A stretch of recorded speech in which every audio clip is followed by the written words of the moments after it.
Hi, പുതിയൊരു വീഡിയോയിലേക്ക് സ്വാഗതം. ഈ വീഡിയോ ഹയർസിനെ കുറിച്ച് തന്നെയാണ്. അപ്പോൾ നമുക്കറിയാം, ഇന്നലെ കേസ് 14 ദിവസത്തേക്ക് മാറ്റിവെച്ചിരിക്കുകയാണ്. അപ്പോൾ ഏറ്റവും പെട്ടെന്ന് ആത്മഹത്യകൾ കൂടും, ആത്മഹത്യകൾ ചെയ്യും എന്നൊക്കെ പറഞ്ഞിട്ട് ഈ ആൾക്കാരെ ഇളക്കാൻ ശ്രമിക്കുന്ന ആൾക്കാരുടെ വക്കീൽ തന്നെയാണ് ഇതിനൊക്കെ കൂട്ടുനിൽക്കുന്നത് എന്നാണ് ഒരു വിരോധാഭാസമായിട്ട് തോന്നുന്നത്.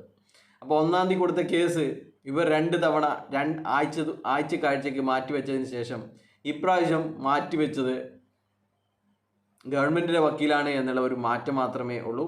പക്ഷെങ്കിൽ അത്തരത്തിൽ 2 ആഴ്ച നീട്ടിവെക്കുമ്പോൾ ആത്മഹത്യ ചെയ്യാൻ വേണ്ടി പട്ടിണി കിടക്കുന്ന നേതാക്കന്മാരുടെ അല്ലെങ്കിൽ ഓഡി കാറിലും ബെൻസ് കാറിലും കറങ്ങി നടന്നിട്ട് ഏതോ ഒരു പെയ്ഡ് മീഡിയയുടെ മുമ്പിൽ വന്നിട്ട് നമ്മളൊക്കെ ആത്മഹത്യ ചെയ്യേണ്ടി വരും എന്നൊക്കെ പറഞ്ഞിട്ട് നാടകം കളിക്കുന്ന ഇവർ തന്നെ ഏർപ്പാടാക്കിയ വക്കീലെ ഒന്നും തന്നെ മിണ്ടിയില്ല എന്നതാണ്. അപ്പോൾ ഇവർക്ക് എന്തെങ്കിലും ഒരു ആശ്വാസം വേണമെങ്കിൽ പെട്ടെന്ന് കേൾക്കണം. അങ്ങനെയാണല്ലോ, ടുഡേ മൂവ് ചെയ്തിട്ടുള്ള പരിപാടികളാണ്. ഇന്ന് രാവിലെ കേസ് കൊടുക്കുന്നു, ഇന്ന് ഉച്ചയ്ക്ക് കേസ് എടുക്കുന്നു. അങ്ങനെയുള്ള ടീമാണ്. ഇന്ന് രാത്രി കൊടുക്കുന്നു, നാളെ രാവിലെ ഇത് കേസ് എടുക്കുന്നു. അങ്ങനെയുള്ള വക്കീലന്മാരായിരുന്നു ഇവർക്ക് ഉണ്ടായിരുന്നത്. പക്ഷെങ്കിൽ ഈ ഒരു കേസ് വെറുതെ എന്താണ് നിങ്ങൾ കേസിന് പോവാത്തത് എന്ന് ഉള്ള ആ ഒരു പേര് ദോഷം മാറ്റാൻ വേണ്ടി കൊടുത്തിരിക്കുന്ന കേസാണ്. അപ്പോൾ ഇത്രയും ആയ സ്ഥിതിക്ക് കമ്പനി തന്നെ പൂട്ടിക്കെട്ടി, അല്ലെങ്കിൽ ED കേസെടുത്തു, 2 ദിവസം സെർച്ച് ചെയ്തു, ഇവരുടെ 212 കോടി രൂപ അറ്റാച്ച് ചെയ്തു. അതിനുശേഷം ഇവരുടെ MDയും CEOയും നാട് വിട്ട് അല്ലെങ്കിൽ വാടക വീട് വിട്ട് ഓടിപ്പോയി. മക്കളെയും വയസ്സായ അച്ഛനും അമ്മയും വിട്ട് ഓടിപ്പോയി. എന്നിട്ട് ഇവർ പറയുന്നത് ഇതൊക്കെ കള്ളക്കേസാണ് എന്നാണ്. എന്താ ചെയ്യേണ്ടതാണ്?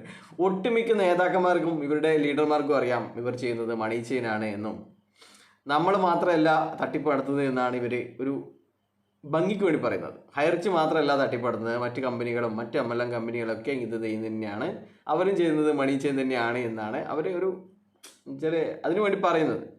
അപ്പോൾ അവർ സമ്മതിക്കുന്ന കാര്യം തന്നെയാണ് ഇത് മണി ചെയിനാണ് എന്ന്. അപ്പോൾ എന്നാലും ഇവർ പറയും നമ്മൾ ജയിക്കും, അവസാനം വരെ നമ്മളെ കാത്തിരിക്കും. അപ്പോൾ ശരിക്കും പറഞ്ഞു കഴിഞ്ഞാൽ ഇവിടെ ഗ്രേറ്റ് ലീഡർ അയൂബ് ഖാൻ്റെയൊക്കെ വരുന്നൊരു വോയിസ് കേട്ടപ്പോൾ തോന്നിയത് ഇദ്ദേഹത്തിൻ്റെയൊക്കെ കാറ്റ് പോയ പോലെയാണ്.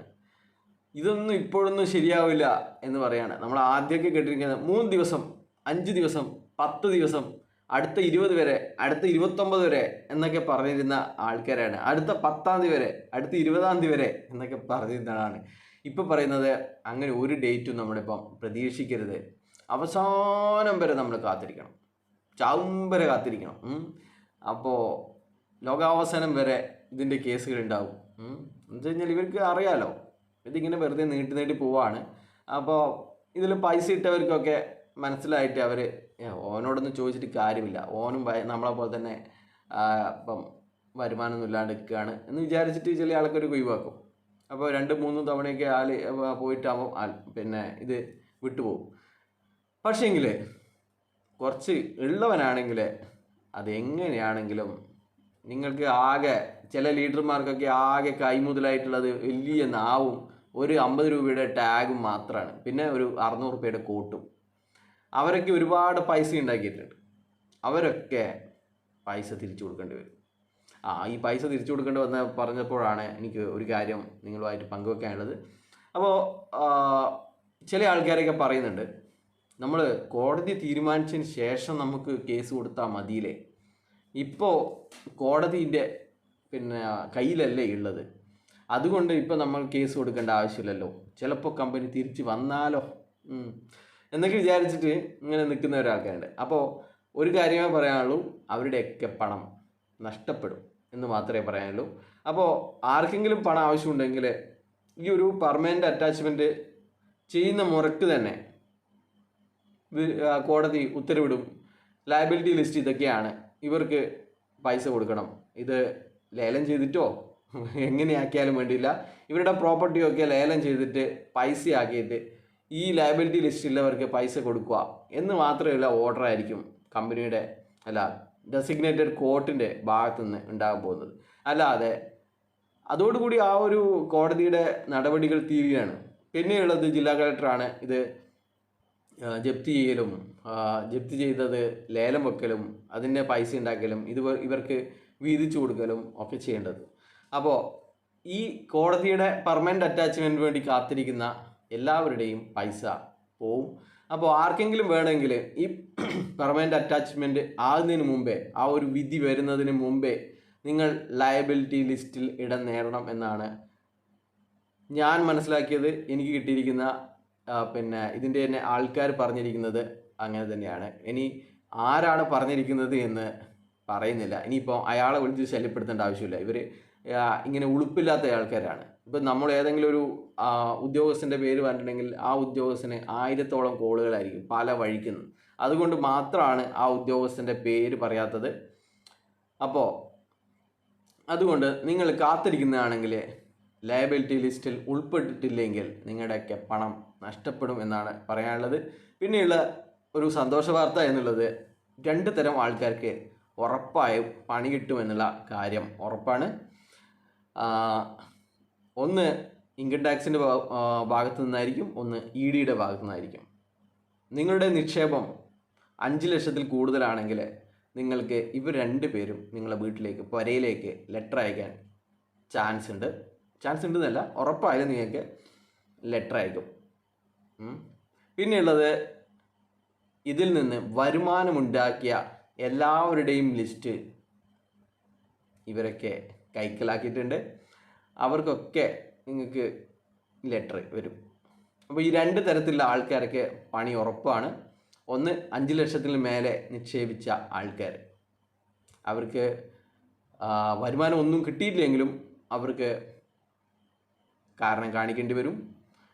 രണ്ടാമതായിട്ട് 10,000 ഇട്ടിട്ട് 11,000 രൂപ വരുമാനം കിട്ടിയവൻ, മണി ചേഞ്ച് ചെയ്തിട്ട് വരുമാനം കിട്ടിയവൻ, അവൻ തൊട്ട് കോടിക്കണക്കിന് ഉണ്ടാക്കിയ ലീഡർമാർ എല്ലാവർക്കും തന്നെ കത്ത് റെഡിയാക്കി വെച്ചിട്ടുണ്ട്.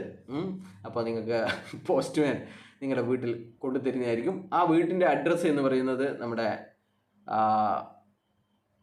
ഹൈറിച്ചിൻ്റെ വെബ്സൈറ്റിൽ കാണുന്ന അഡ്രസ്സായിരിക്കും. ഓക്കെ, അതുകൊണ്ട് ആ എല്ലാത്തരം അഡ്രസ്സുകളും ഇവർ കൈക്കലാക്കിയിട്ടുണ്ട്. അതുകൊണ്ട് നിങ്ങൾ വെബ്സൈറ്റ് എന്താ ഡൗൺ ആക്കാത്തതെന്ന് വിചാരിച്ചിട്ട് പേടിക്കണ്ട. ഇങ്ങനെ വെബ്സൈറ്റ് ഇത്തരം കാര്യങ്ങൾ അഡ്രസ്സൊക്കെ എടുക്കാൻ വേണ്ടിയിട്ട് നിങ്ങൾ എത്ര പൈസയാണ് ഇതിൽ നിന്ന് ഉണ്ടാക്കിയത് എന്നൊക്കെയുള്ള റാങ്ക് കാര്യങ്ങളൊക്കെ നമുക്ക് ഒറ്റ ക്ലിക്കിൽ മനസ്സിലാവില്ലേ. നിങ്ങളുടെ റാങ്ക് ഇത്രയാണ്, നിങ്ങൾ പൈസ ഇത്രയാണ് എടുത്തിരിക്കുന്നത് എന്നൊക്കെ മനസ്സിലാവില്ലേ. അപ്പോൾ അതൊക്കെ അന്വേഷണ ഉദ്യോഗസ്ഥന്മാർ ഉപയോഗിക്കുന്നുണ്ട്. അപ്പോൾ അതൊക്കെ ഉപയോഗിച്ചതിന് ശേഷം വേണമെങ്കിൽ നിങ്ങളുടെ വെബ്സൈറ്റ് അവർ പ്രവർത്തിപ്പിക്കാതിരിക്കാൻ വേണ്ടിയിട്ടുള്ള നടപടികൾ ചെയ്യും. അപ്പോൾ 2 തരം ആൾക്കാർക്ക് ഹൈറിച്ചിൽ പണിയില്ലാന്ന് വിചാരിക്കേണ്ട. 2 തരം ആൾക്കാർക്ക് പണി ഉറപ്പാണ്. ഒന്ന് 5 ലക്ഷത്തിൽ മേലെ നിക്ഷേപിച്ചവർ, രണ്ടാമത് അതിൽ നിന്ന് വരുമാനം ഉണ്ടാക്കിയവർ. എല്ലാവരും ഇവിടുത്തെ ഓഫീസൊന്നാണ് പറയില്ല. അപ്പോൾ പറയും നീക്ക് അവിടെയാണോ ജോലി എന്നൊക്കെ ചോദിക്കും. അപ്പോൾ അതും സസ്പെൻസായിട്ട് വെച്ചിരിക്കാം. അപ്പോൾ ഇത്തരത്തിലുള്ള ആൾക്കാർക്ക് 2 പണി കിട്ടും. നിങ്ങൾ ഇനിയും തന്നെ FIR ഇട്ട് അതിൻ്റെ കോപ്പി ഡെസിഗ്നേറ്റഡ് കോർട്ടിലേക്ക് അയച്ചില്ലെങ്കിൽ അവരുടെ പണവും നഷ്ടപ്പെടുമെന്ന് 100% ഉറപ്പാണ്. അപ്പോൾ ഇത്ര മാത്രമേ പറയാനുള്ളൂ. അപ്പോൾ ഞാൻ കുറേ ദിവസമായിട്ട് ഇതിലൊരു നമ്മുടെ MD പറഞ്ഞ ക്ലാരിറ്റി വരുത്തണമെന്ന് വിചാരിച്ചതാണ്. അപ്പോൾ ഇന്നാണ് ആ ക്ലാരിറ്റി കിട്ടിയത്. അപ്പോൾ ഈ ക്ലാരിറ്റിയാണ് നിങ്ങളോട് പങ്കുവയ്ക്കാനുള്ളത്. അപ്പോൾ നിങ്ങൾക്കും ഒരു ക്ലാരിറ്റി കിട്ടി എന്ന് വിചാരിക്കുന്നു. ക്ലാരിറ്റി. അപ്പോൾ ബൈ.